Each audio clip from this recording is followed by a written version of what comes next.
Y además, bueno, hicimos algunos ejemplos, vimos ya algunos resultados, algunos teoremas, y luego después de ahí vimos lo que era la definición de Lipschitz, que nos garantiza que la función f de xy sea Lipschitz en la variable y, que es lo que nos los garantiza. Recuerden que yo le puedo aplicar a cualquiera de las dos entradas de la ¿cómo se llama? De la función la condición Lipschitz, pero ahorita nada más lo hice en y para, para encontrar algunos resultados. Y bueno, eso lo relacionamos con el comportamiento. Eh, sí, vamos a usar la palabra comportamiento de cómo se comportaba nuestra solución en un cierto intervalo, ¿no? Eso fue realmente lo que hicimos, ¿no? Bueno, entonces ahora pues vamos a analizar la convergencia de esas aproximaciones sucesivas. Entonces este es un teorema de existencia, se llama teorema de existencia. Entonces dice, sea f una función continua de variable real definida en el rectángulo. En este caso, el rectángulo es el dominio en el que voy a trabajar, donde todas las x van a estar muy cercanas a x0, siempre van a estar dentro de una distancia menor o igual que a, y todas las y, ¿sí? También van a estar cercanas a un punto y0 con una distancia menor o igual que b, con ab mayores que 0, y vamos a pedir que f de xy esté acotada. En este caso, lo único que estamos pidiendo es que el valor de f de xy es una función que tiene dos variables, pero toma valores en los reales, esté acotada por un valor m. Entonces, bueno, pues vamos a checar esto que está aquí. Entonces, dice, para todo par ordenado xy en R, en este caso en el rectángulo que tengo acá, dice, además, supongamos que f satisface la condición de Lipschitz en R, cuya constante es k. Bueno, entonces las aproximaciones sucesivas, estas que ya conocemos, que se construyen de esta manera, convergen en el intervalo, este intervalo que está acá.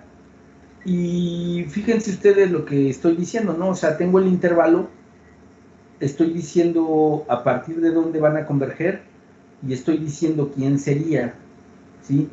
Este valor alfa que pongo aquí, digo que es el mínimo de AB con A, la cota que me están dando para la variable X, la variable independiente, y B sobre M, que sería un número que construyo a través de la cota de cómo se mueve la solución y la cota de la función. Entonces, bueno, lo que hacemos ahí, dice, primero analicemos la convergencia de phi de k. La clave para demostrar este teorema es la observación de que phi de k puede escribirse de la siguiente manera. Entonces, bueno, pues vamos a ver si es cierto, ¿no? O sea, si yo pongo, por ejemplo, para k igual a 1, ¿qué tendría? Si ustedes se observan para k igual a 1, ¿qué tendría? Tendría phi de 1 menos phi de 0. Estos no existirían. Entonces tendría phi de 0 más phi de 1 menos phi de 0. Se elimina el phi de 0 y efectivamente tendría phi de 1 igual a phi de 1. Ahora vamos a suponer que tengo 2.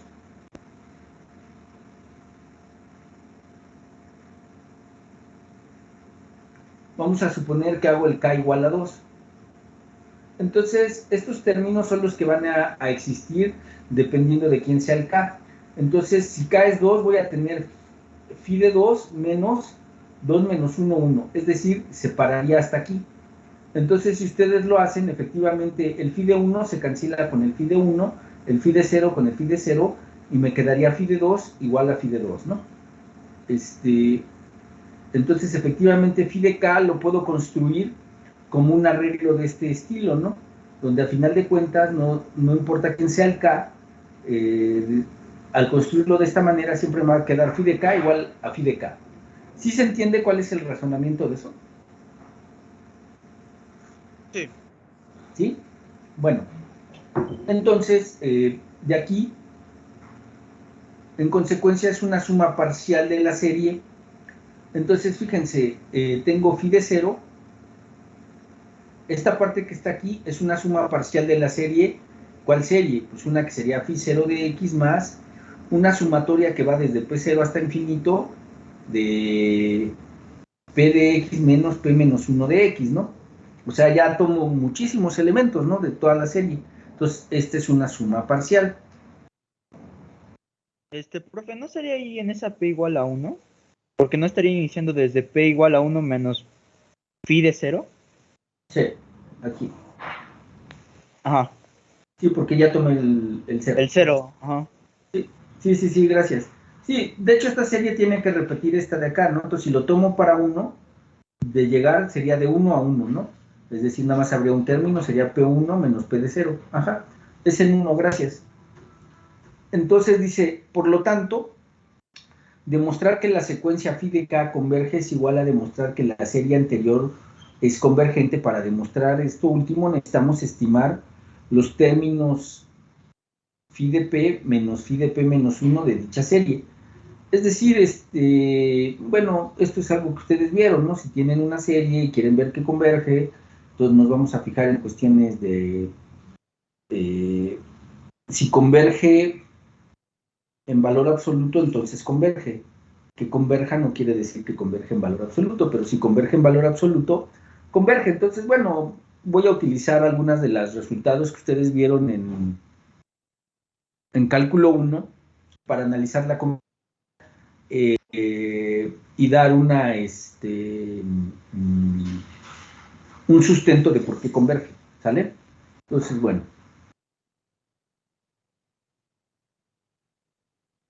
Entonces dice, para demostrar esto último necesitamos, vamos a demostrar la diferencia. Dice, se mostró anteriormente que la función phi de p existe como funciones continuas en J y x menos x0 está en R para toda x en J. Además, tal como se demostró en el teorema anterior, phi de 1 menos phi de 0 satisface que es menor que m por x menos x0, que como yo les decía, el lado derecho, gráficamente lo que estaría dando es el área de un rectángulo, ¿no? Es decir, esta diferencia siempre estaría metida dentro de esa área, de ese rectángulo, ¿no? Para x en j, escribiendo las relaciones que definen phi1 y phi2, restándolas entre sí, obtenemos, bueno, vamos a regresarnos a ver quién nos las define, ¿no? Aquí están, miren, son estas que están aquí. Para phi1 es para k igual a 0, sería phi1 es y0 más la integral de x0 a x, de f de t, y en este caso sería phi de 0. Y el phi de 1, pues el phi de 2 estaría para k igual a 1, o sea, sería muy parecido, nada más que aquí aparecería phi de 1, ¿no? Bueno, entonces, esto ya lo tenemos definido y vimos cómo se construyó. Entonces, bueno, vamos a tomar la diferencia que nos piden acá abajo, tomando en cuenta cómo se construyen las phis. Entonces, bueno, ¿qué era lo que yo les decía? Aquí está phi de 2 menos phi de 1. La parte de y de 0 menos y de 0 se cancela y me queda una integral. Me quedaría la resta de dos integrales, pero eso por propiedades de las integrales lo puedo escribir como la integral de una resta. Ahí está. ¿Sí? Y luego voy a calcular el valor absoluto, ¿no? Entonces saco el valor absoluto a ambos lados. ¿Sí? Tomo el valor absoluto y aplico lo que es las condiciones que conozco, ¿no? Y dado que f satisface la condición de Lipschitz, bueno, y la constante de Lipschitz es k, ahí lo aplico, ¿no? Entonces, lo que aquí estoy diciendo es que entonces voy a tener que esto que está aquí, pues ya no lo descompuse en esto que está aquí. ¿Sí? Bueno. Ahora vamos a usar la diferencia que tengo, ¿no? Entonces, pues vamos a usar esa diferencia y vamos a aplicarla, ¿no? Entonces, otra vez lo aplico sobre lo que tengo aquí adentro En este caso, como está dentro de la integral, le cambié el nombre de x, se lo cambió por t, ¿sí? Y aquí lo aplico, ¿no? Bueno, otra vez, ¿no? Cuando ustedes tienen esto, pues van a tener, ya integrando, van a tener x menos x0 al cuadrado sobre 2, ¿sí? Dice, aquí es lo mismo para el caso en que x es menor o igual que x0, ¿no? Sí, o sea, no hay ningún problema. Cuando ustedes integran, como les va a quedar un cuadrado, pues no hay ningún problema, ¿no? Es exactamente lo mismo. Entonces, bueno, ya tienen el cómo se comporta phi2 menos phi1, ¿no? Entonces, vamos a demostrar por inducción que phi2 menos phi1 es menor o igual que mk p menos 1 x menos x0 a la p entre p factorial. Es decir, vamos a checar que esos términos efectivamente se comportan de esa forma, ¿no? Entonces, bueno, pues vamos a hacerlo, ¿no? Entonces dice, para x en j, ya hemos visto que esta igualdad es válida. Pues sí, vamos a checar que si yo hago p igual a 1,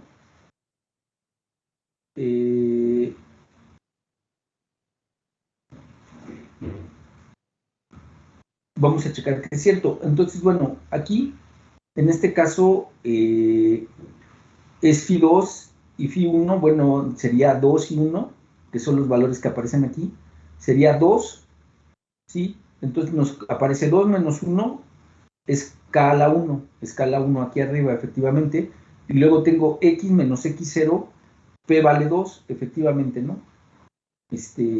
Me da lo de aquí arriba y 2 factorial es igual a 2. Entonces, efectivamente, para p igual a 2 es lo mismo, ¿no?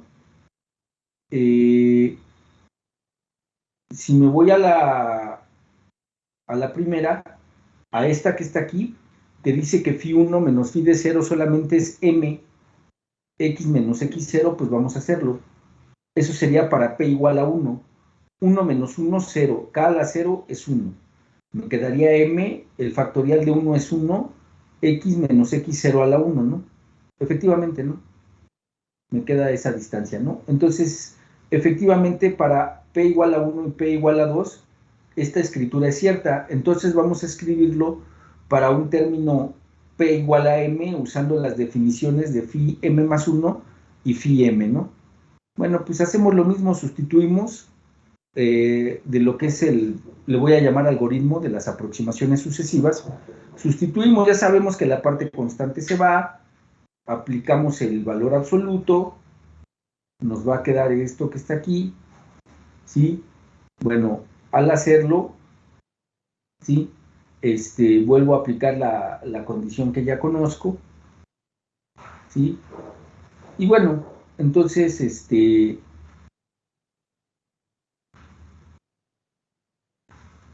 apliquemos, dice ahora, la hipótesis de inducción. Bueno, lo voy a dar cierto para este valor y lo vamos a probar para m más 1. Entonces estamos diciendo que esta que está aquí se satisface, ¿no? Entonces recuerden, ¿no? ¿Cómo trabaja la inducción? Bueno, por lo regular, lo demuestro para 1, lo doy cierto para n y lo demuestro para n más 1, ¿no? En este caso aquí los dos primeros se los puse que sí satisface. Vamos a darlo cierto para el valor p igual a m, que sería esto que está aquí, ¿sí? Sería esto que está aquí. Y lo vamos a probar para el valor de m más 1, ¿no?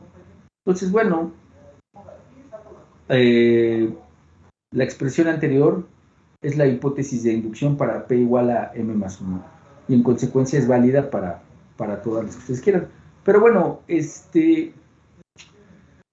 básicamente con esto lo único que estoy diciendo es cómo se comportan las diferencias, ¿no? de las aproximaciones sucesivas, ¿no? ¿Sí?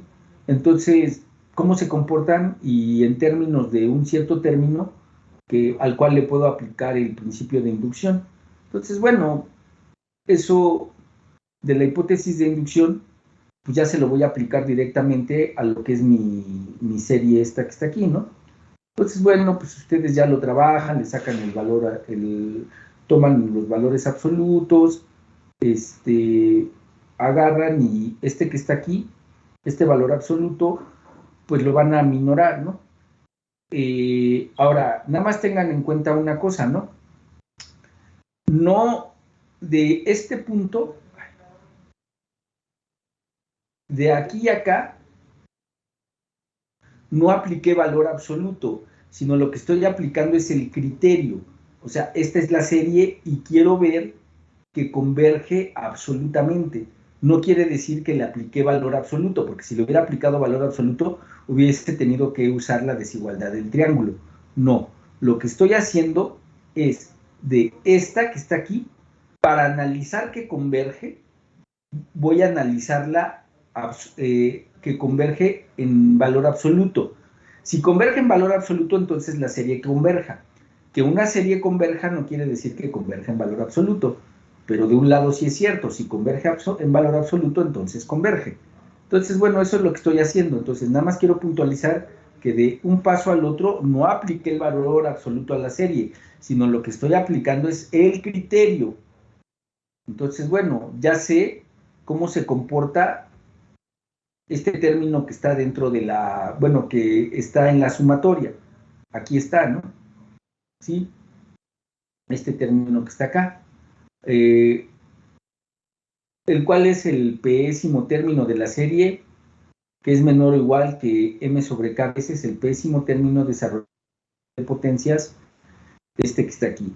Entonces, bueno, pues vamos a checar. O sea, ustedes conocen esta función e y conocen la serie, ¿no? Que sería 1 más lo que tienen aquí arriba, entre 1 factorial, más lo que tienen aquí arriba, al cuadrado sobre 2 factorial, y así se va, ¿no?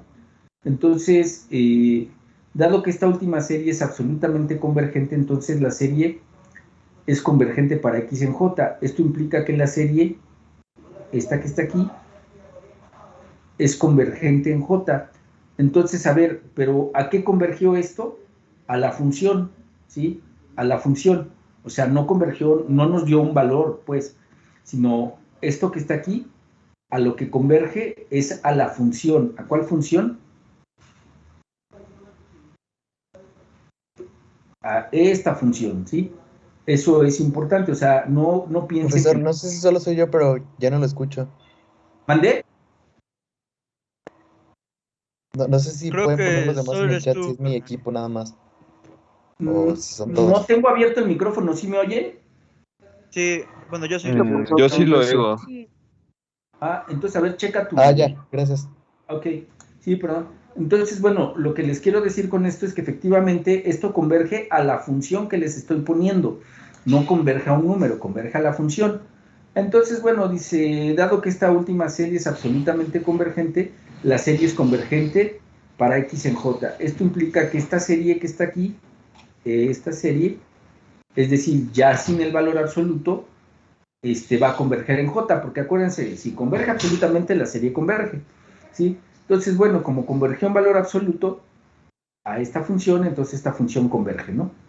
Entonces, bueno, es lo que es importante aquí es que ustedes se fijen que el método de aproximaciones sucesivas, tomando un número suficiente de aproximaciones sucesivas, debo de encontrar que la solución a la que me estoy acercando es a una exponencial. Ahora, pues esto es congruente con lo que habíamos visto.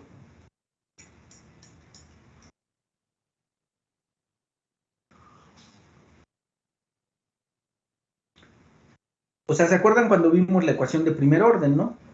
¿Quién era la solución? Pues una exponencial, ¿no? Entonces, bueno, ustedes se pueden dar cuenta que pues sí es congruente, ¿no? Porque estamos obteniendo una exponencial. Hubiésemos obtenido otro tipo de función, bueno, pues habría que preguntarnos sobre lo que habíamos obtenido anteriormente, pero anteriormente en las ecuaciones de primer orden habíamos obtenido que sus soluciones eran exponenciales, ¿no? Entonces, bueno, efectivamente, tal vez era algo que debíamos de haber esperado, ¿no? Entonces, bueno. Entonces, pues con esto ya estamos obteniendo que, por consiguiente, la késima suma parcial, que es precisamente phi de k, tiende a un límite de phi de x cuando k tiende a infinito para cada x en j. ¿Qué estoy diciendo? Que efectivamente va a converger a una función. ¿A qué función? Bueno, pues va a converger a una función como estas, ¿no? ¿Sí? Entonces, bueno, el ver que las aproximaciones sucesivas de mi problema convergen, pues eso es agradable porque ya sé que voy a llegar a una función y esa función tiene que ser la solución de mi problema. ¿De qué problema? De este donde tengo el cursor, pero recuerden, siempre estoy partiendo de tener un problema de condición inicial. Entonces siempre voy a tener solución si se cumplen mis hipótesis, ¿no? Bueno, entonces nada más vuelvo a hacer lo mismo, ¿no? Tomé una manera de construir el phi 1, el phi 2, el phi 3, el phi lo que sea, escribirlo como una suma para poder escribir esto que está aquí, y de tal manera que podamos aplicar lo que conocemos, ¿no? ¿Qué conocemos? Bueno, ustedes conocen la convergencia de sucesiones y la convergencia de series, ¿no? Que lo vieron en primer semestre en cálculo. Entonces ahí nada más se aplicó algo como eso, ¿no? Aplicamos lo que tenemos, y pues ya, ¿cómo se llama? Para nosotros, ver que las aproximaciones sucesivas convergen, bueno, pues ya nos va a decir que efectivamente siempre vamos a llegar a algo que es nuestra solución de nuestra, ¿cómo se llama? De nuestra ecuación. Ahora dice, propiedades del límite de phi. Dice, esta función límite es una solución en J para el problema. Primero mostremos que phi es continua en J. Esto puede hacerse de la siguiente forma. Si, bueno, ¿cuándo tienen que una función es continua, muchachos? Su definición general de continuidad. ¿De función continua? Sí, no, para que entiendan por qué hice eso que está ahí, ¿no? Acuérdense, si una función es continua, sí que... Si el límite de f de x es igual a f, del límite de f de x cuando x tiende a 0 es f de x 0. Este es un teorema, ¿no? No, yo digo de la definición. Hay una definición que habla de un épsilon y un delta. Una función es continua si dado un épsilon, podemos encontrar un delta tal que todos los valores en una delta vecindad centrada en el punto, al punto en el que queremos evaluar la continuidad, disten de menos de, bueno, al ser evaluados en la función, disten por menos de épsilon del f de c, digamos, por ejemplo. O sea, ¿por qué se los pregunto? Porque aquí realmente para evaluar la continuidad no voy a utilizar evaluar la función en un punto, sino básicamente lo que voy a hacer es tomar valores absolutos. Entonces, para que ustedes sí leen las cosas, por eso la pregunta, ¿no? Es importante que chequen, o sea, de dónde sacó esto, ¿no? Entonces, dice, voy a tomar la función en un punto y en otro punto. Esto debería de satisfacer, como lo dijo el compañero, es, si tú te mueves en un x menos x0 y este es menor que delta, entonces se debe de reflejar que f de x menos f de x0 debe de ser menor que ¿quién? Que epsilon. ¿Están de acuerdo? Es decir, tengo que encontrar una cota, ¿sí? Entonces yo lo que estoy aquí tomando es que estoy tomando a una de las aproximaciones sucesivas y si ustedes se fijan las estoy evaluando en 2 puntos. Ajá. Entonces, aplico la definición de aproximación sucesiva, vuelvo a aplicar ¿cómo se llama? El valor absoluto, y de lo que yo sé es que esto va a ser menor que m por x1 menos x2.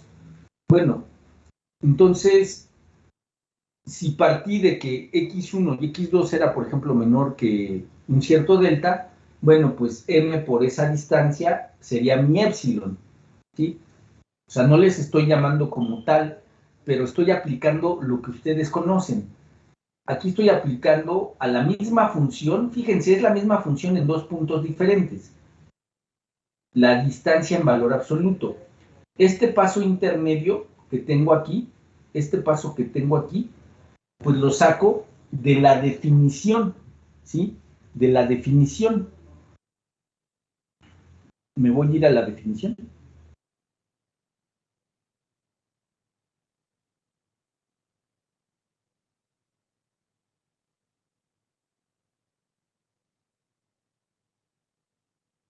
Esta es la definición, ¿sí? Entonces yo quiero tomar f de... Lo voy a hacer para uno. El phi de k. Lo quiero en x1. Ah, bueno, pues es y0 más la integral de x0 a x1 f de t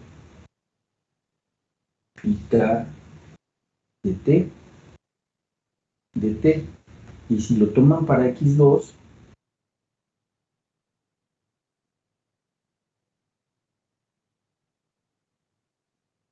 es y0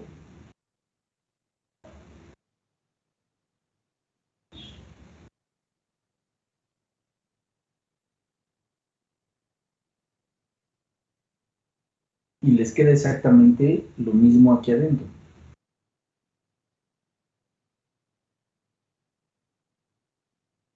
Y lo otro que apliqué ya fue una propiedad de integrales. Si ustedes restan estas cosas, les sobreviví la integral, así, ¿no? Lo voy a poner así, de x0 a x2, y tendrían que restarle la integral de x0 a x1. ¿Ok? Entonces, si ustedes se fijan, el integrando es el mismo, ¿verdad? Sí, tienen el mismo integrando. ¿Sí están de acuerdo? Bueno, entonces lo otro que apliqué pues ya es una propiedad de integrales. Esta me la tienen que creer. Si x2 es mayor que x1, bueno, lo podemos explicar de forma simple, ¿no? Esto es x0, esto es x1 y esto es x2. Ustedes primero iban a sacar la integral bajo la curva de x0 a x1 y así, ¿no? Una de las integrales calcula la integral bajo la curva de x0 a x1. La otra integral calcula el área bajo la curva de x0 a x2. Si ustedes se fijan, esta área sería común a ambas integrales. ¿Están de acuerdo? Al hacer la resta, nada más lo único que les quedaría es el área bajo la curva de x1 a x2. ¿Sí me comprenden eso? Sí. ¿Sí? Sí. Bueno, porque eso es lo que estoy haciendo. O sea, por eso es que digo que aquí me está quedando la integral de x2 a x1. O sea, tomé x1 al extremo más a la derecha que x2, ¿no? Pero bueno, es en valor absoluto, los pude haber puesto al revés, ¿no? O sea, no hay ningún problema.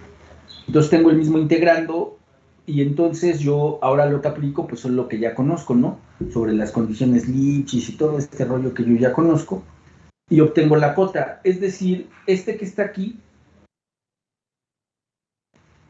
sería mi epsilon m por este, ¿no? Este solito que está aquí tendría que ser menor que el delta, ¿no? Del cual les abra la condición, ¿sí? Entonces, lo estoy asociando con eso, ¿no? Porque son cosas esas cosas sí las conocen ustedes.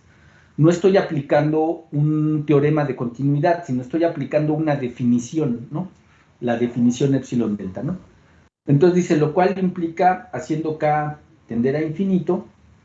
Entonces, bueno, ustedes tienen esto, sería menor o igual que ¿quién?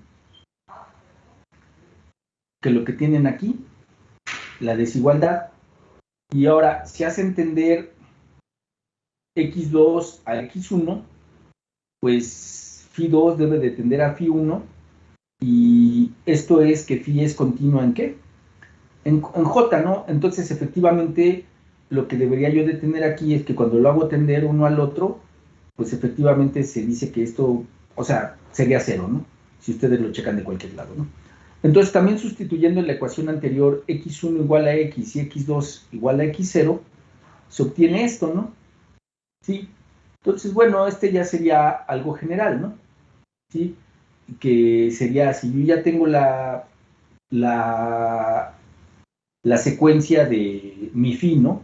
A la que convergió de la cual me habla el teorema anterior, si ya tengo la función a la que convergió, le resto, de todos modos voy a seguir teniendo esta misma desigualdad. Entonces sigo teniendo el concepto de continuidad ahí, ¿no? De la continuidad de la solución de mi función, de mi ecuación, perdón. Entonces, bueno, pues esto implica que los puntos x, phi de x están en el rectángulo, en el dominio, para toda x en j, ¿no? Entonces, bueno, algo muy importante, y eso es cuando ustedes trabajen, no nada más en esta materia, sino en muchas materias que van a llevar, ya sean físicos o matemáticos. A final de cuentas, lo que ustedes están viendo es que mientras ustedes se muevan, como se muevan, siempre van a permanecer, la función esta phi de k sería una de tantas. Pero cuando ya obtenga yo a qué converge la función, no sé, vamos a suponer que ya tomando la convergencia es, dejen poner algo más grueso. Vamos a suponer que sea esa que tienen por ahí, ¿sí?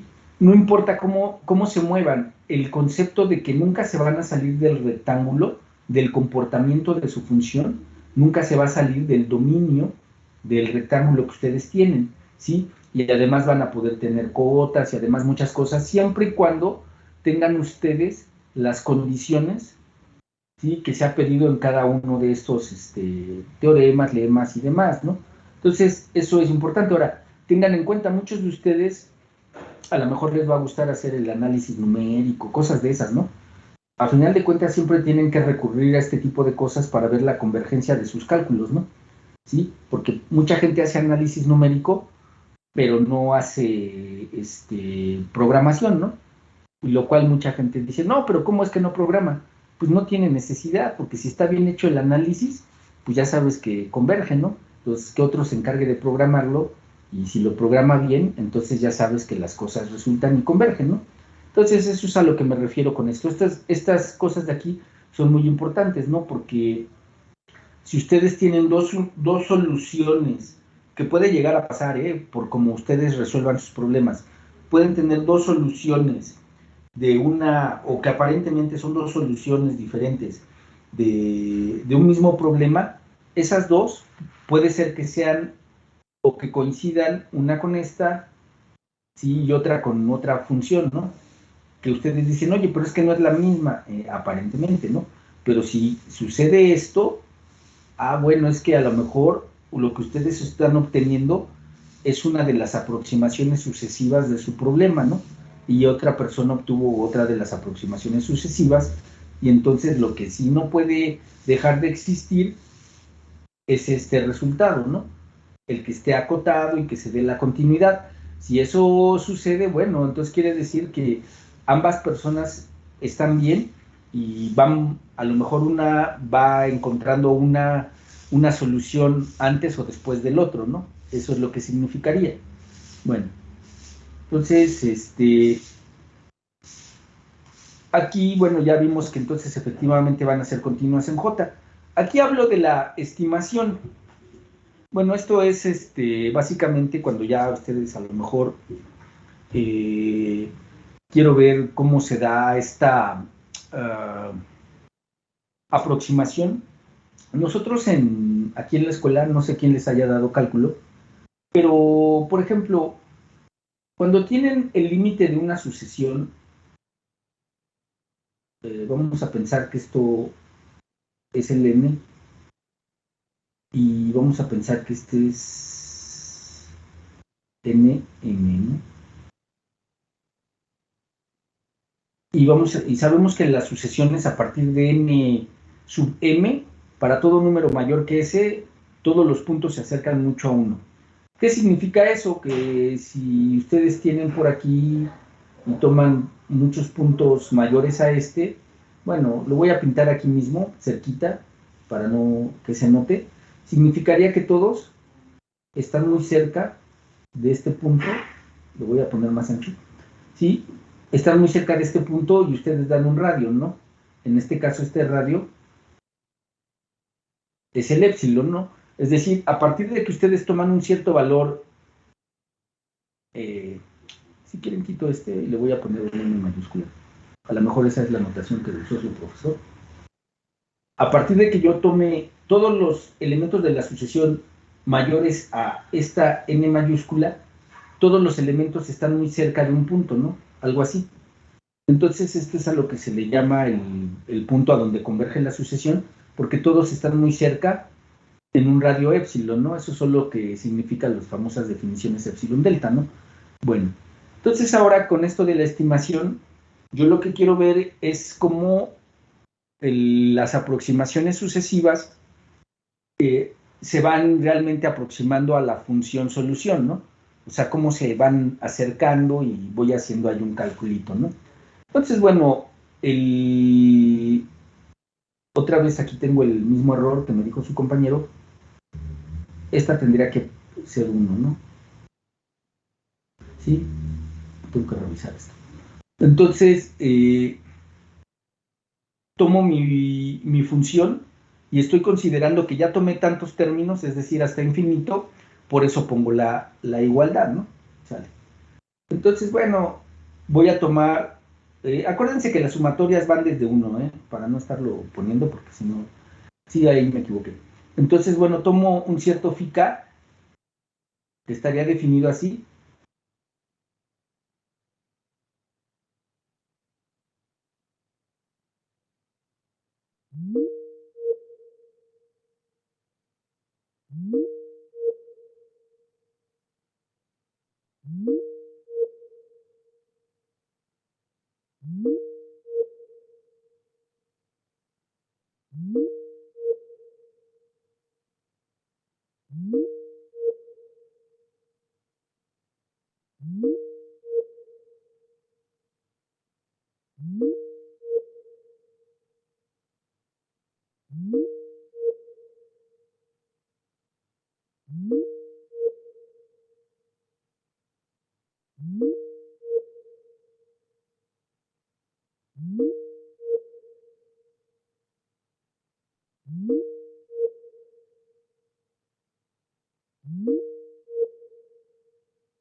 Estoy haciendo, ¿no? Entonces, ¿qué es lo que necesito hacer? Lo que necesito hacer de este punto al otro, primero que nada, se mantiene esta desigualdad, lo voy a pintar con otro color, lo voy a pintar con amarillo. Esta igualdad, ¿por qué se mantiene? ¿Por qué es cierta, muchachos?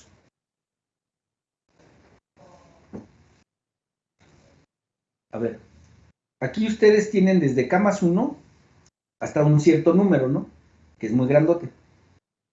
Pero vamos a verlo un poco más sencillo. Ustedes tienen de un cierto número a un tope, ¿no? Pero todos los que están por debajo de este número, ustedes no los tienen. Nada más tienen de aquí a acá. Si ustedes se fijan, yo ya le agregué desde 0. Ah, entonces yo ya le agregué más cosas, ¿no? Por eso es que se mantiene esta desigualdad. ¿Qué es lo que estoy haciendo? Pues lo que estoy haciendo es completar, ¿sí?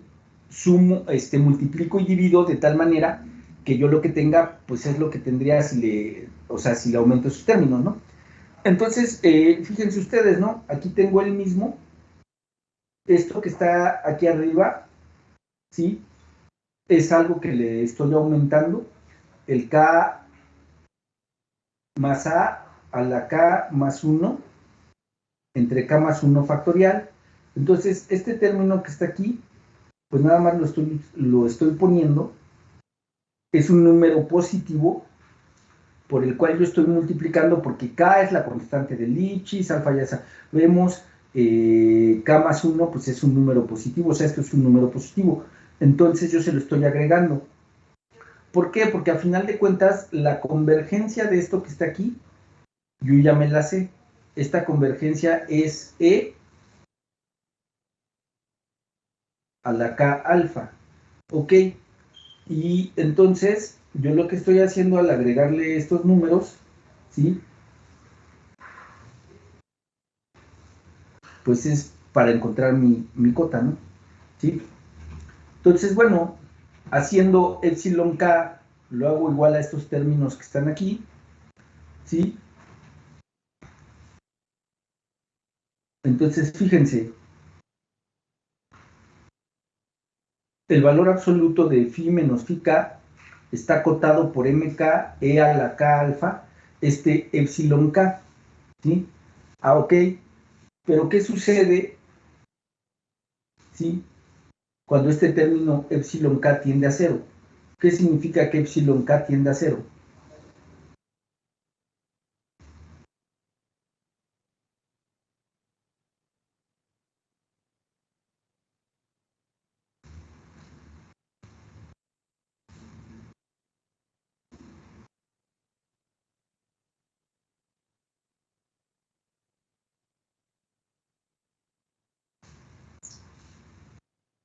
Que todo lo que está a la derecha tiende a cero. Pues vean su cota, ¿no? ¿Sí?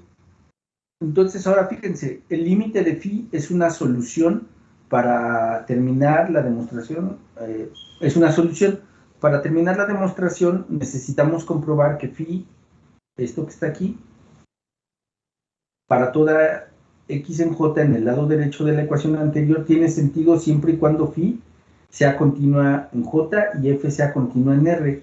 Así que la función f dada por, esto ahorita lo checamos, pero lo único que quiero que vean aquí es que efectivamente entre la solución y cualquier phi k, yo puedo dar como acotar esto que está ahí, y lo cual pues es ¿cómo se llama? Es interesante porque por los resultados que yo traía de cómo se van comportando las cosas, ¿sí? Por ejemplo, principalmente este que está aquí, yo puedo encontrar cuál es la cota entre la solución y una aproximación sucesiva, en este caso la késima aproximación, ¿sí? Y entonces yo puedo escribir esto que está aquí, ¿sí? Que verlo como un epsilon de k, ¿sí? Para ver que efectivamente esta cosa que está aquí va a tender a cero en el intervalo, ¿no? Entonces, bueno, vamos a analizar lo que nos está diciendo. Si tengo que f de t le llamo a esto, es continua en j, ahora pues vamos a checar, ¿no? Yo tengo, esta es la késima más 1 aproximación sucesiva, que está dada de esta manera. Bueno, y f de k más 1 tiende a phi de x, porque esto que acabamos de encontrar es cierto para toda k. Entonces, bueno, en particular para k más 1, ¿no? Entonces, phi de k más 1 tiende a phi de x cuando k tiende a infinito. Por consiguiente, para demostrar lo que deseamos,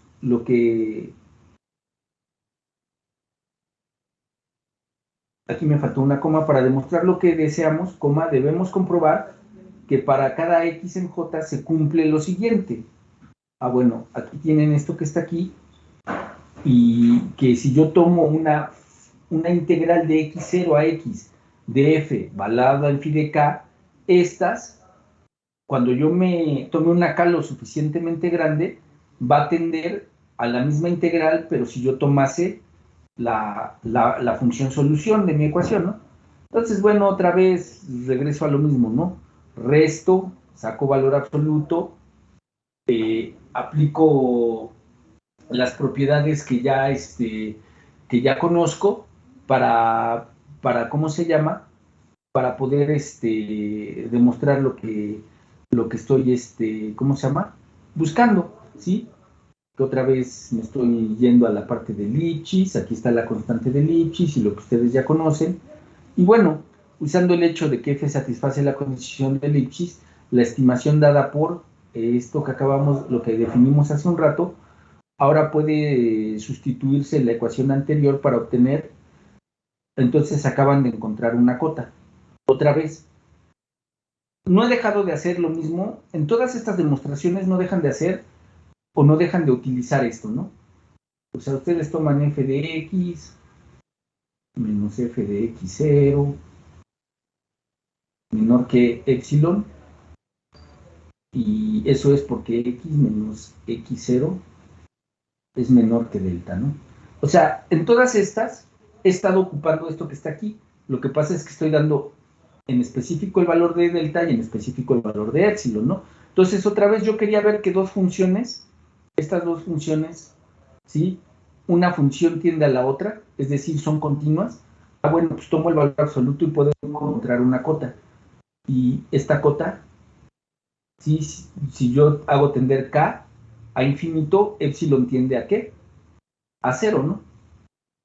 Y eso es algo que les voy a dejar a ustedes. A ver, aquí está la definición del epsilon. Ustedes tienen la definición aquí de todo lo que he ocupado. Aquí la tienen ustedes, ¿no? Todo lo que he ocupado, aquí tienen las definiciones.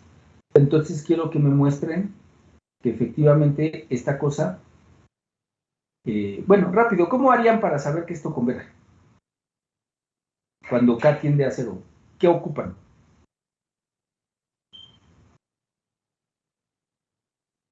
El criterio de la razón. A ver, entonces ese dice que epsilon de k más 1 entre epsilon de k. ¿Sí estoy bien? Sí. No, no, sí, no. Sí. Aquí tendrían k alfa a la k más 2 entre k más 2 factorial dividido entre k alfa a la k más 1 entre k más 1 factorial, ¿no? Esa cosa de ahí, ¿cuánto me va a dar? Me queda 1 en k más 2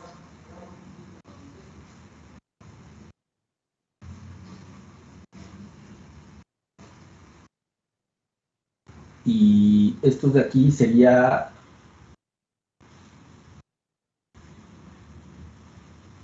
k alfa, ¿no? Y para que el criterio de la razón diga que efectivamente sí es, ¿cómo se llama? Si converge, ¿qué debo demostrar de esto? Converge. ¿Eh? Que es menor que 1. Esto es menor que 1, ¿no? Entonces, Que es menor que 1. Ajá, yo tendría k en alfa, ¿no? ¿Sí están de acuerdo? ¿Sí? Esto es claro que es menor que 1, ¿no? Este término. Ahora tengo que ver cómo se definió ¿no? Entonces eso es lo que les digo. Sí, efectivamente con el criterio de la razón lo pueden hacer. Ustedes tienen las cosas acá arriba de qué es cada cosa. Entonces nada más chequenlo de que efectivamente el k de epsilon, el epsilon sub k, efectivamente tiende a cero cuando k tiende a infinito. Es decir, que ese criterio hace que sea menor que ¿qué? Que 1, ¿no? Y ya. ¿Sí? Para que ustedes lo vean, ¿no? Entonces, porque no he dejado de aplicar eso, ¿no? Entonces, otra vez, aquí está, ¿sí? Entonces, bueno, con esto lo que puedo yo ver es que efectivamente las aproximaciones sucesivas son continuas y en el intervalo J, ¿sí? En el intervalo J, mientras se satisfagan las condiciones de continuidad que hemos pedido, de Lipschitz y demás, en el intervalo J, si me muevo en el intervalo J, también no importa cómo me mueva en el intervalo J, qué puntos tomo en J, las imágenes van a estar dentro del rectángulo o del dominio de definición, y más aún, ¿sí? La solución, todas las aproximaciones sucesivas van a tender a la solución de la ecuación, y más aún, el comportamiento de esta integral, ¿sí? El comportamiento de esta integral es continua, ¿no? Ahí está, ¿no? Y les vuelvo a repetir, aparecen cosas del lado izquierdo, pero en todo momento lo que estoy aplicando es la definición epsilon delta de continuidad, jóvenes, en todo momento. Nada más que estoy escribiendo de forma explícita quién es el epsilon y quién es el delta. ¿Ok? Entonces, bueno, eso es algo muy importante que les debe de quedar en su cabeza, que todas las aproximaciones sucesivas, tienden, cuando K es muy grande, tienden a la solución, y que las aproximaciones sucesivas son continuas, ¿no? Hay una continuidad entre ellas, ¿ok? Es decir, siempre se mantiene eso de la continuidad. ¿A qué me refiero con eso? Porque acuérdense, ¿ustedes cómo calculan las aproximaciones sucesivas? Una la calculan de x0 a x, ¿no? Y luego se mueven de x0, pero mueven el x por acá. Y luego de x0 y se van yendo más para acá. Entonces, no importa cómo calculen ustedes su función, siempre se va a mantener la continuidad de los puntos, ¿no? Claro, aquí lo estoy pintando feo, ¿no? Pero siempre todas estas funciones en los puntos van a ser continuas, siempre, siempre. Eso es muy importante, ¿no?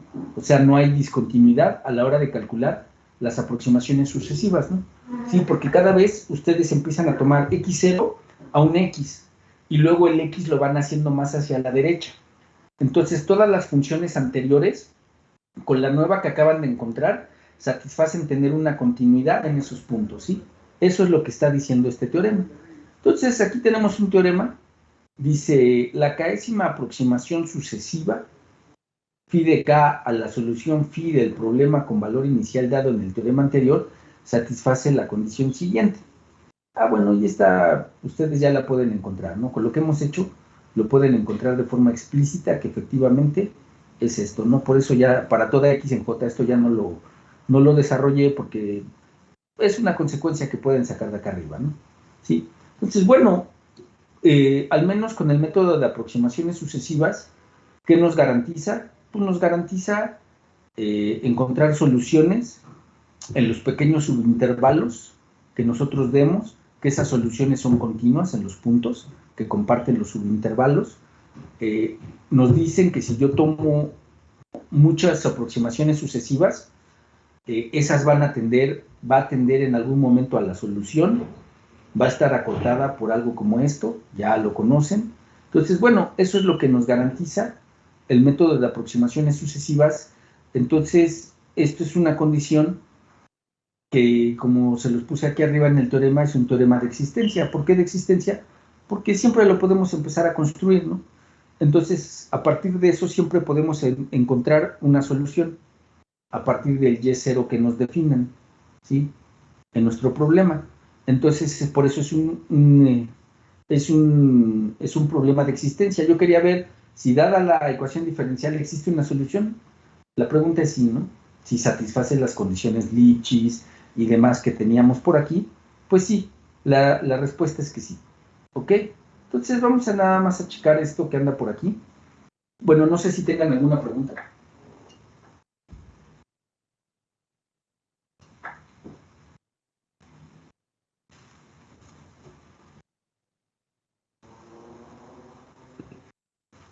¿No tienen preguntas?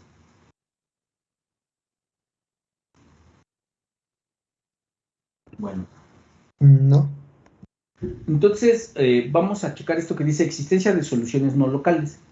Entonces, bueno, en algunos problemas es algo que nos sucede. Dice, los teoremas anteriores se llaman teoremas de existencia local, ¿no? ¿Por qué? Porque todo lo resolví a partir del problema de condición inicial. Entonces, si ustedes revisan, dado el problema de condición inicial, me voy a regresar a la figurita. Con ese problema de condición inicial, yo puedo tener este punto que está aquí. Y al tener ese punto que está ahí, a partir de ahí yo construí todo, ¿no? Construí mi rectángulo, el comportamiento, y pude demostrar todo lo habido y por haber, ¿no? Pero porque tenía yo esta condición inicial. Bueno, entonces ahora vamos a ver qué pasa cuando nos mueven un poco ¿cómo se llama? Pues sí, las cosas, ¿no? Entonces, fíjense.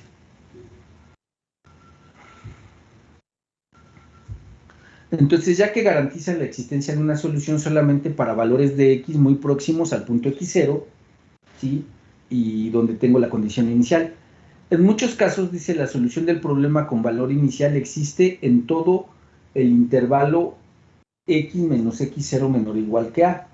Y en tales casos decimos que la solución existe en forma no local.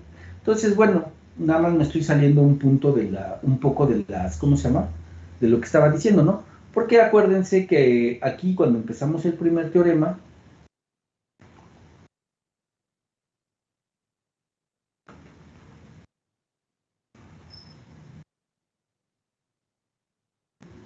en el anterior, no sé cómo está, ¿no? Por aquí lo usamos.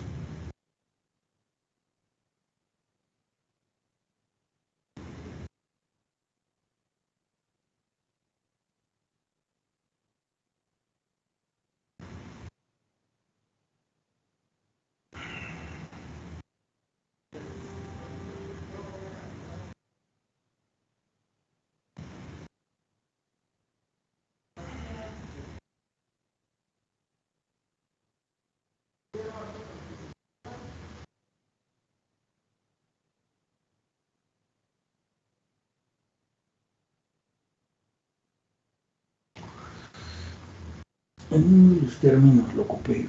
No lo encuentro. Acá está.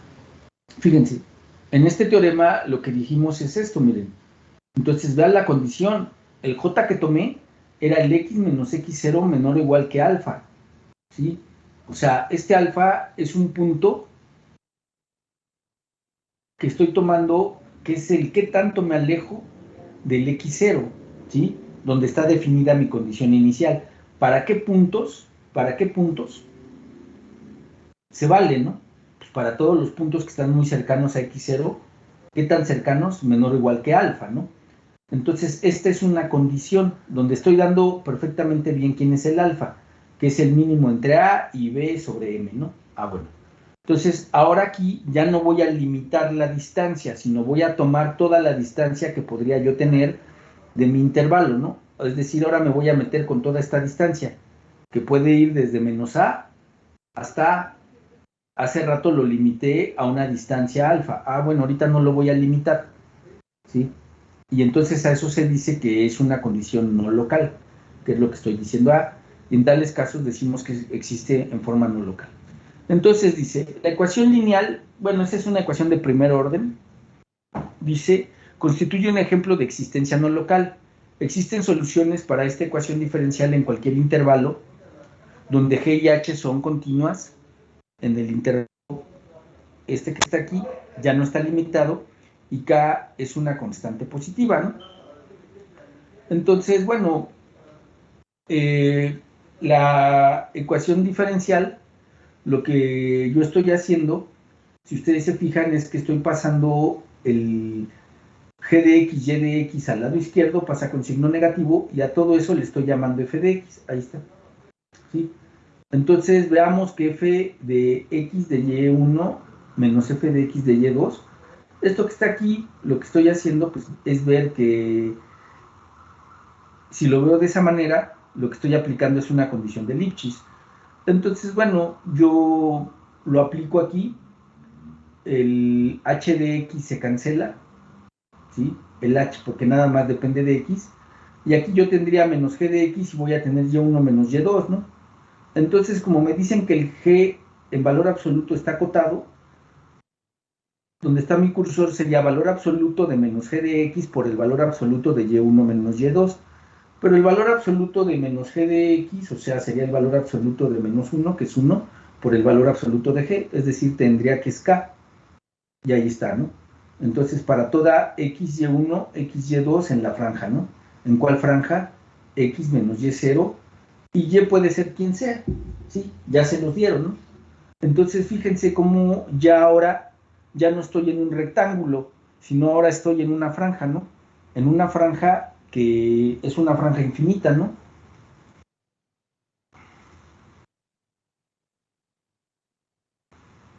Esto es menos A, esto es A, y ahora esta solución con esa condición, lo voy a pintar así, tiene solución en toda esta franja, pero toda esta franja, hacia arriba y hacia abajo no tiene límite, ¿no? Sí, bueno.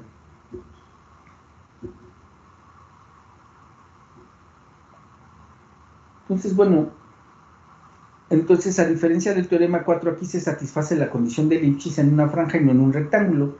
Entonces las soluciones existen en todo el intervalo. Entonces, ¿por qué digo que las soluciones existen en todo el intervalo? Porque a final de cuentas, otra vez, pues puedo encontrar una cota para f de x2, y1, f de x, y1 y f de x, y2, que es una de las condiciones que tengo yo por acá en el teorema, ¿no? Que está aquí, para este teorema. Entonces, si se fijan, es exactamente la misma condición, vean.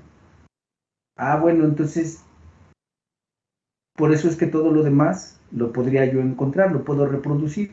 ¿Por qué? Porque este que acabo de mostrar aquí me haría que se satisfaga en la franja todas las condiciones que tenía yo en el rectángulo. Entonces, por eso es que dice que las soluciones existen. ¿Sí? Bueno. Y luego nos dan este teoremita que anda por aquí, que dice, sea f una función continua de variable real definida en la franja. ¿En cuál franja? En esa que acabamos de tener allá arriba. Bueno, entonces nos dan acuérdense que en x sí está acotado, pero en y pues es infinita los valores que pueden tener hacia arriba y hacia abajo, ¿no? Entonces dice, y suponga que f satisface la condición de Lipschitz en la franja S, ¿sí? Que estamos definiendo, cuya constante es k, la constante de Lipschitz.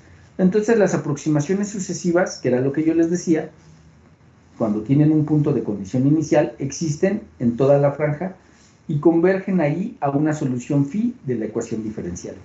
Entonces ahora, si ustedes se fijan, tengo las aproximaciones sucesivas, están definidas igual, nada más que ahora el x menos x0 no es el alfa, sino es un valor a, pero es un valor conocido, es una constante. La función es Lipschitz, y entonces por eso les digo que vean la demostración que hicimos anteriormente, ¿no? Porque lo único que va a cambiar es que ahora no es alfa, es a, y la condición de Lipschitz que ustedes tienen, pues es un valor de k que también lo tenían allá arriba, es de igual manera. Entonces, las cosas serían muy similares. Por eso les pongo que vean la demostración de 2, ¿no? Y aparte es importante que ustedes también a lo mejor vayan reproduciendo la demostración, porque aparte de que van escribiendo y se les va quedando algo en su cabeza, van argumentando o van ustedes hilando los resultados y por qué se tienen tales o cuales consecuencias, que es muy importante en matemáticas que nosotros sepamos escribir las argumentaciones, las cuales nos dan la seguridad de por qué hacemos tales o cuales afirmaciones, ¿sí? Entonces, bueno, dice, dado que f es continua en S, la función f0, en este caso sería esta, es continua para x menos x0 menor o igual que a, y en consecuencia también es acotada, sea m cualquier constante positiva tal que se cumpla lo siguiente, ¿sí? Y empiezo a hacer algo que es exactamente lo mismo que hice allá arriba, ¿no? Tomo el phi de 0 menos el phi de 1 menos el phi de 0, encuentro su cota, luego la encuentro para acá, ¿sí? Hago una definición, esto es un número, hago una definición, se puede observar que las aproximaciones sucesivas satisfacen, bueno, este es el y de 0 de donde partí y qué tanto me estoy alejando, ¿no? ¿Sí? Es lo que significa acá, ¿no? Ya cuántas veces me he ido alejando del punto inicial, y entonces, bueno, aquí tengo que esto es menor o igual que b, para x menos x0 menor o igual que a. Pues otra vez tengo que volver a tomar el límite y tengo que observar que cuando k tiende a infinito se obtiene phi de x menos y de 0 menor o igual que b. Otra vez b es un número, entonces es el parámetro del cual se diferencian, ¿no? Entonces, otra vez no estoy más que aplicando condiciones de continuidad y sabemos que f es una función continua, ¿no? Entonces, es acotada y existe una constante n positiva tal que puedo acotar a mi función para todo par en este dominio donde estoy trabajando. Dice, la continuidad de phi puede comprobarse precisamente de la misma manera que la demostración del teorema 4. Esto es para x1 y x2, que sean arbitrarios. Ahora se va a satisfacer esto, que es muy parecido, nada más que ahora es n, ¿no? La constante. Y otra vez, como les decía, vuelven a aplicar la condición de continuidad y ver que efectivamente phi de x1 menos phi de x2, pues sigue satisfaciendo la misma desigualdad que satisface la k más 1 aproximación sucesiva, y entonces pues, voy a tener otra vez las condiciones de continuidad, ¿no? Entonces, bueno, este teorema que está aquí, que es para soluciones que se llaman no locales, bueno, entonces ustedes vean que en la ecuación de primer orden siempre voy a tener una solución.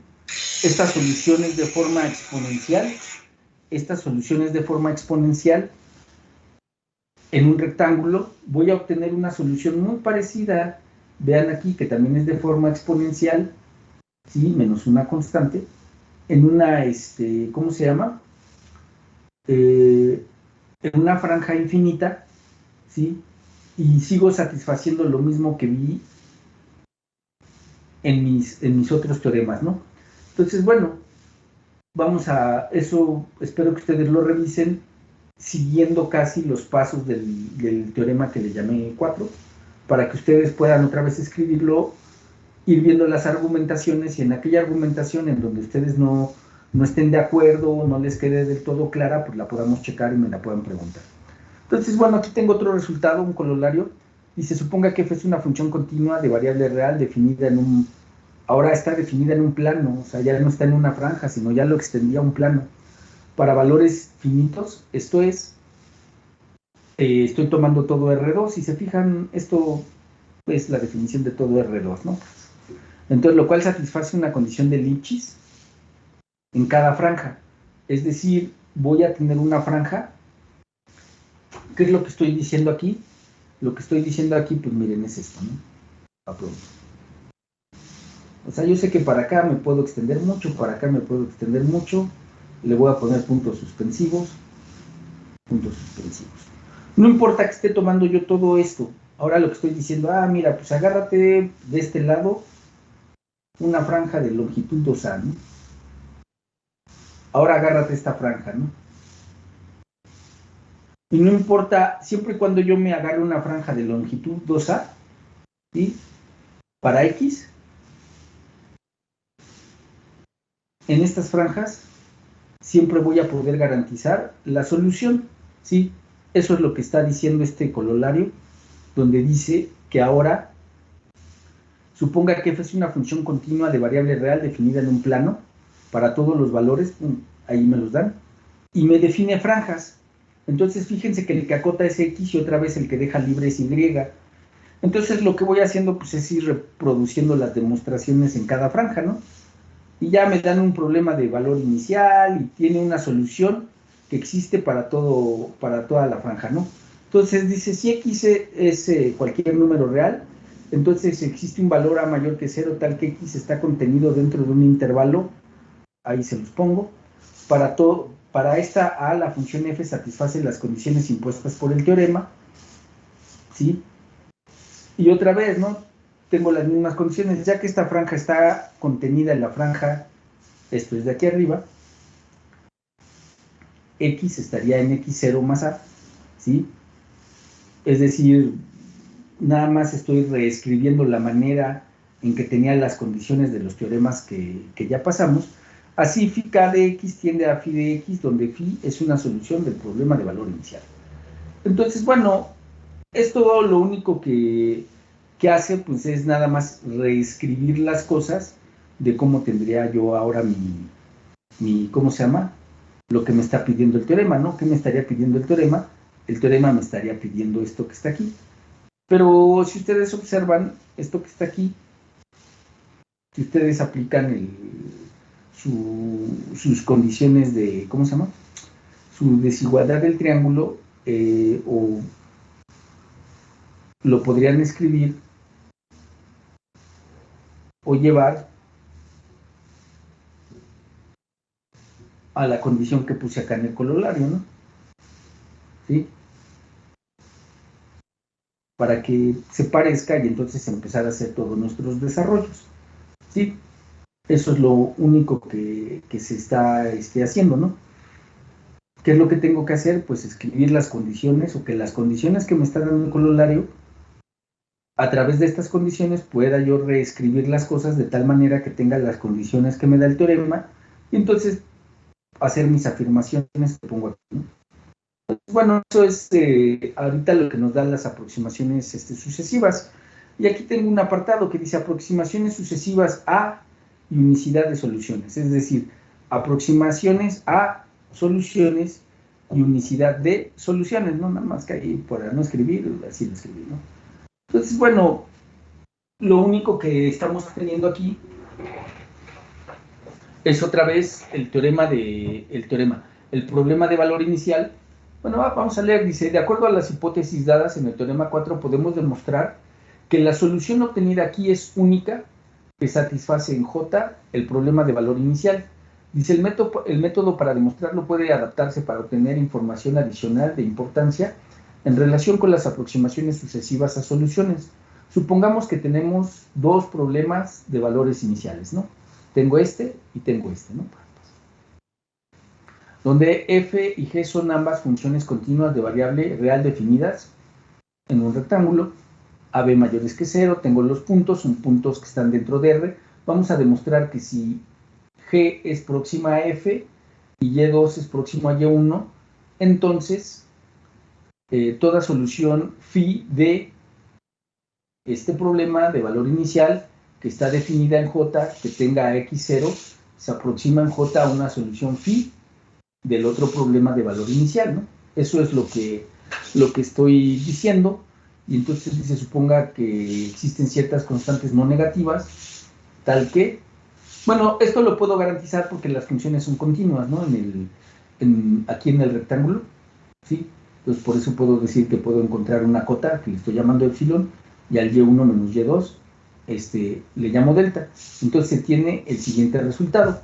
Entonces vamos a escribir eso que les acabo de decir como un teorema, ¿no? Dice, sea f y g funciones continuas en R, R es un dominio, un rectángulo, y supongamos que f satisface aquí la condición de Lipschitz, cuya constante es k, sean phi y psi soluciones de. Entonces, fíjense que la constante de Lipschitz nada más nos la dieron sobre la primera ecuación. Entonces, recuerden qué es lo que queremos mostrar, ¿no? Respectivamente en un intervalo j que tenga x0, tales que sus gráficas estén contenidas en R, si valen las desigualdades. Entonces, si estas desigualdades se dan, entonces las gráficas de ambas soluciones están metidas en el mismo rectángulo. Y entonces dice que las funciones, estas que están aquí, phi de x menos psi de x, van a satisfacer esta cota que está aquí para toda j, ¿no? Entonces, bueno, otra vez, para cada una de estas yo tendría que escribir cómo se acota su solución, ¿no? Es decir, el phi, cómo es, y el g, y para g cómo es, ¿no? O sea, dos que puedo definir como las definí allá arriba, y lo único que tengo que hacer es tomar en cuenta las diferencias que aquí me están dando, ¿no? ¿Sí? Bueno, entonces digo que la diferencia que existe entre una y otra en el intervalo donde yo estoy viene dada por esto que está aquí, ¿no? Para toda x en j, ¿no? Esta es la aproximación, ¿sí? Esta es la aproximación de una solución a otra, de dos problemas diferentes de valor inicial, si es que f, ¿sí? y g son próximas. ¿Qué tan próximas? En un valor de épsilon, ¿no? ¿Sí? Y que sus valores Es decir, los puntos donde inician también son puntos próximos. ¿Qué tanto? Pues un valor delta, ¿no? Y entonces se va a satisfacer esto que está acá. Y bueno, luego este corolario pues es un teorema de unicidad donde dice sea F continua y tal que satisfaga la condición de Lipschitz en R.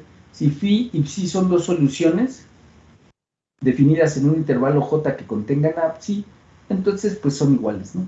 Bueno, esto es muy simple porque nada más tengo que tomar la solución que construí acá arriba, no es la de phi, bueno, con la cota si ustedes quieren. Y pues cuando las reste una de la otra, pues me va a dar 0, ¿no? Entonces, ¿eso qué quiere decir? Pues que son iguales, ¿no? Ahí, ya me pasé. Sí, entonces quiere decir que son 0, ¿no? Entonces quiere decir que son iguales, por eso no lo desarrollé, ¿no? Este corolario que está aquí dice, si F es continuo y tal que F satisface la condición de Lipschitz en R, supongamos que G de K, que es una sucesión de funciones, son continuas en R y además satisfacen que f de x menos gk, que es una sucesión de funciones, son menor o iguales que epsilon k. Es decir, dependiendo de la g que tome, voy a tomar un epsilon, ¿no? Para ciertas constantes, epsilon k tiende a 0 cuando k tiende a infinito y hagamos que y de k tienda a y de 0 cuando k tiende a infinito. Entonces, otra vez dice que si phi de k es solución de este problema de primer orden, esta ecuación de primer orden con condición inicial, definida en un intervalo J que contenga x0 y phi es solución de esta, ¿sí? Entonces, como las g de k tienden al f, entonces, eso quiere decir que las soluciones que ustedes encuentren para este problema de valor inicial de las g de k, sus soluciones deben de tender a las soluciones del problema donde está f. Entonces, bueno, otra vez, ¿no? Lo único que hay que hacer pues, es estar jugando con las cosas de las que hemos visto, ¿no? Allá arriba. Y bueno, aquí les pongo una demostración de este teoremita que está acá, ¿sí? Que es una demostración que ustedes pueden seguir, ¿sí? Tomo cómo se construyen las funciones, las soluciones, hago las restas, ¿sí? Aplico las condiciones que me está dando, ¿sí? Ahí están. Y bueno, escribo, ¿no? ¿Cómo se llama?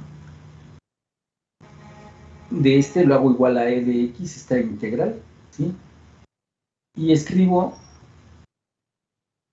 eso que está ahí, que es una ecuación diferencial para la definición que puse allá arriba de e, porque quiero ver cómo se comporta esa diferencia, ¿no? Entonces, bueno, lo escribo, pero yo ya sé solucionar estas cosas, ¿sí? Entonces, ¿qué fue lo que hice? Lo único que hice fue pasar donde está la integral, la paso del lado izquierdo y derivo. Entonces, este valor absoluto, lo que definí, sería la derivada, ¿no? Ahí está. Y la parte de la integral nada más tengo que evaluar en x, ¿no? Porque aplico el teorema fundamental del cálculo, también por eso no lo desarrollo todo, ¿no? Y por eso me queda esto que está aquí. Y sería igual a delta, ¿sí? Más epsilon x menos x0, ¿no? Entonces de ahí lo estoy acotando, resuelvo esta ecuación, encuentro la cota y es como se llega a la cota que les puse allá arriba, ¿no? O sea, nada más es un teoremita, nada más que si, como tengo que usar una ecuación, se llaman integros diferenciales, por eso no lo desarrollé aquí hasta el final, pero lo interesante de esto es que, vaya, pues se aproximan, ¿no? Y eso es algo interesante, ¿no? Que si tienen ustedes dos soluciones, dos problemas, dos ecuaciones diferenciales, y si una función se aproxima a la otra y la condición inicial se aproxima a la otra, es decir, pueden encontrar ustedes valores, cotas de las diferencias, entonces las soluciones van a satisfacer ciertas condiciones. ¿Qué condiciones? Que van a estar muy próximas. ¿Qué tan próximas? lo que dice esta ecuación, ¿no?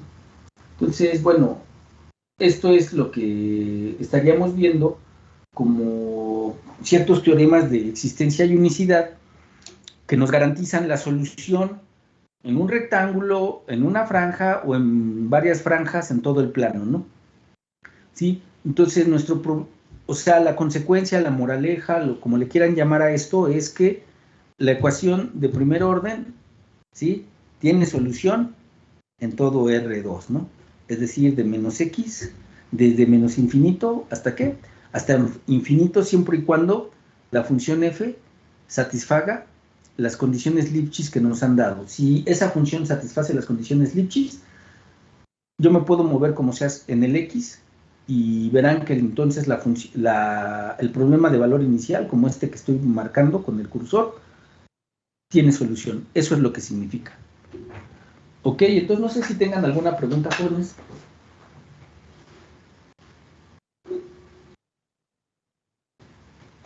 De lo que estamos discutiendo, no exactamente, pero sí sobre como todo, como un conjunto. Esto ya vamos a acabar la serie de documentos que venían en uno solo, ¿no? Este ya es el último. Sí, esto es lo último y lo siguiente que yo vería el día lunes. Ajá. Voy a ver aplicaciones a la mecánica, o sea, y el día jueves aplicaciones a circuitos y hasta ahí llegaría su examen. Ok, entonces el examen llegaría hasta circuitos. Sí, aplicaciones, o sea, que vean cómo se puede construir el modelo en términos de una ecuación diferencial de primer orden, de un problema Ajá. de mecánica, de ciertos problemas de mecánica, y cómo se puede construir un modelo matemático de un circuito eléctrico, de ciertos circuitos, ¿no? Porque no de todos, de ciertos circuitos como una ecuación diferencial de orden 1, siempre con condición inicial. Entonces, hasta ahí llegaría, ¿no? Va que va. Uh-huh.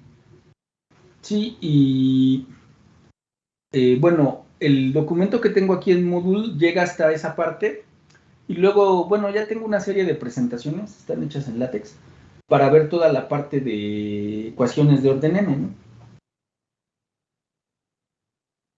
Sí, pero Vale. ahorita llegaría hasta aquí. Sí, ¿alguna otra pregunta?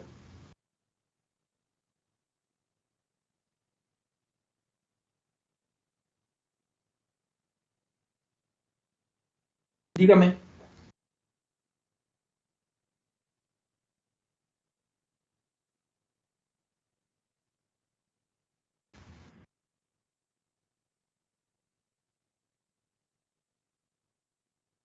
No. Si tú pones la c en el factor integrante, como multiplicas de ambos lados, bueno, multiplicas toda la ecuación por el factor integrante, pues la c se cancela. Lo puedes dejar así. Esa es la tarea individual, ¿verdad?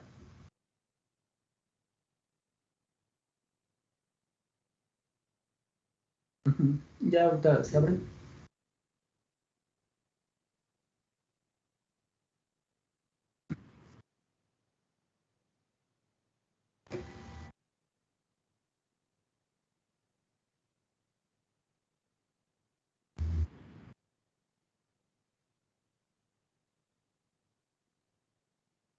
Uh-huh.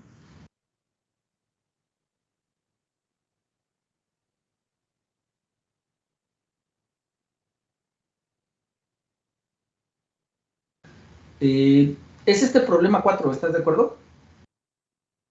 Entonces, efectivamente, te dice en el cuadrado y te dan un cuadrado que es de 1 por 1, ¿no? Es de menos 1 a la izquierda, menos 1 a la derecha, 1 para arriba y 1 para abajo. O sea, es un cuadrado de área 4.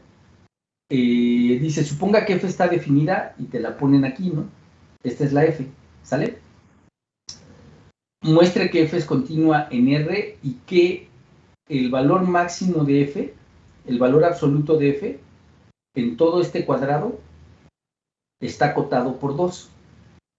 Entonces, por ejemplo, fíjate aquí, tú tomas el punto que estás tomando de entrada. Aquí está escrito medio truculento, ¿no? Porque realmente, ¿quién sería este que está aquí?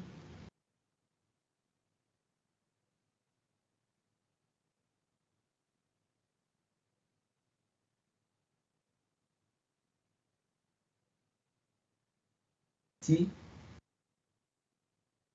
Entonces, aquí el 0 lo dejas abierto, ¿estás de acuerdo?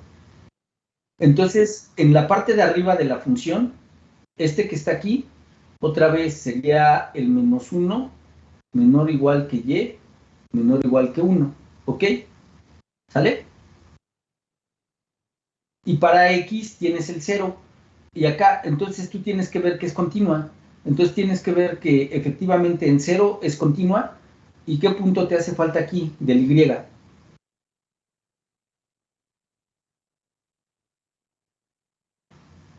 Si tú te fijas, este que está aquí, que estoy subrayando con 3 rayitas, está metido en el de arriba, ¿sí estás de acuerdo? Ah, bueno, entonces con que muestres que es continua en 0, en x ya mostraste esa parte, ¿no? Y así te vas, ¿no?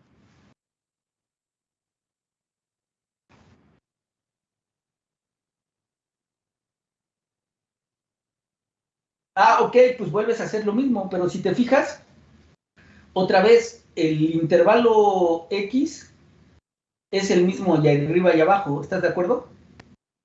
Bueno, entonces checa que sea para toda x, ¿sí? Tú tienes que fijarte, pero ahora fíjate cómo es el y. ¿En dónde te tienes que fijar? ¿Para qué punto fijas? Para 0, ¿no? Entonces, si tú tomas 0, bueno, pues efectivamente aquí te va a dar esto, ¿no? Y ya puedes mostrar la continuidad en este intervalo, ¿no? ¿Sí? ¿Sí me entiendes? Está escrito nada más medio truculento, ¿no? ¿Sí? Nada más pongan atención y lo van argumentando si quieren con palabras. Pero nada más fíjense cómo son los intervalos y en qué punto x, y tendrían problema. Entonces nada más fíjense cuál deben de fijar para poder checar su continuidad. ¿Cuál otra? Profe, y ahí bueno, yo tengo en ese caso para demostrar la continuidad solo debemos derivarlo, ¿no? En ese punto dado. No, derivar, ¿para qué quieres derivar? Ah, no, entonces ya me estoy yo enredando. No, a ver, que algo sea continuo, apliquen sus condiciones. A ver, que algo sea continuo lo hacen por epsilon delta, ¿no? Este no es el caso. Para que algo sea continuo, ustedes dicen que f de x por la derecha es igual a f de x por la izquierda, ¿no? ¿Sí? O que f de x cuando límite, cuando x tiende a, no sé, a algo, es L, ¿no? O que L es igual a f de x de a, ¿no? O sea, utilicen lo sencillo, no se vayan por aquí. ¿Para qué quieres derivar? O sea, tú tienes, para ver que algo es continuo, tienes la definición de continuidad, la definición epsilon delta, como lo que estuve aplicando ahorita en los teoremas, nada más que daba de forma explícita el epsilon y de forma explícita el delta. Otras cosas que tienes para continuidad son los 3 teoremas fuertes de continuidad que debiste de haber visto, ¿no? Sí. Entonces aplica ya directamente el resultado, o sea, no me muestres el teorema. El teorema ya lo viste, ya pasaste cálculo, ya te creo. Nada más enúncialo. O sea, por el teorema voy a hacerlo de esta manera. Y ya. Ok. Ya. Pero nada más tengan cuidado, como lo dije ahorita su compañero, cuáles serían los puntos en donde estos dos tienen que ser iguales. O sea, como les digo, aquí el intervalo de arriba para Y abarca el intervalo de abajo para Y. Es decir, para toda Y, pero ¿cómo están las X? Ah, tengo que ver que se satisface en X igual a 0. Entre la segunda fila y la tercera fila, ¿de qué se pueden dar cuenta?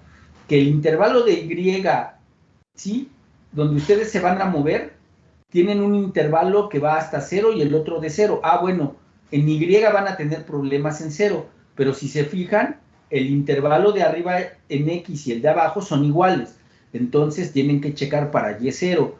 Entre la tercera y la cuarta fila, si ustedes se fijan otra vez, es lo mismo para ¿cómo se llama? Para el intervalo de X, pero el intervalo de Y ahora se tienen que fijar en el punto X cuadrada, ¿sí? Cuando tienen X cuadrada, ¿sí? Ahí es donde se tienen que fijar en ese valor. Entonces, nada más tienen que tener cuidado en cuáles son los puntos donde se tienen que evaluar la continuidad, ¿sí? Eso es lo que tienen. Y nada más pongan atención, no está tan complicado. ¿Alguna otra pregunta?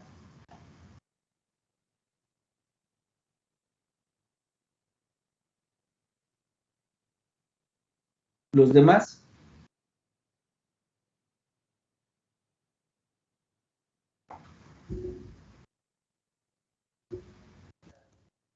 No, al parecer no. Bueno, entonces, bueno, nos estaríamos viendo el día lunes, ¿sale?